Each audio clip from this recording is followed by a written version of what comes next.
Rituja, compass আর বিহানের আবারও হসপিটালে বিয়ে দেয়। তাদেরকে সবাই দেখে খুশি হয়ে যায়।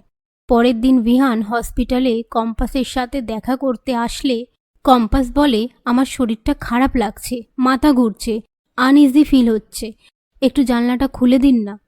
এ কথা শুনে বিহান জানলাটা খুলে দেওয়ার পর একজন নার্স সেখানে আসলে সেই নার্স বলে তার শরীরটাও খারাপ লাগছে আর অনেকেরই এই ধরনের সমস্যা হচ্ছে। তারপর কম্পাস বিহানকে গিয়ে দেখে আসতে বলে বাইরেটা।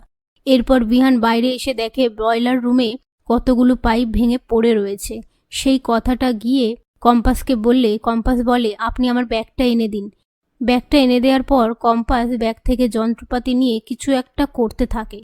কম্পাসের কাজ হয়ে গেলে বিহানকে বলে এই যন্ত্রটার সাহায্যে বোঝা যাবে কতটা কোন গ্যাস লিক হয়েছে। ওদিকে মোনালিসা প্রান্তিককে টাকার গরম দেখায় আর বলে, আমার এই কার্ডে আমি যা খুশি তাই অর্ডার করে খাবো। তার সাথে প্রান্তিককেও অপমান করতে থাকলে প্রান্তিক একটা কাঁচি নিয়ে মোনালিসার হাতের কার্ডটা কেটে দেয়। সেটা দেখে মোনালিসা বলে, এটা আপনি কি করলেন? এবারে আমি খাবো কি করে?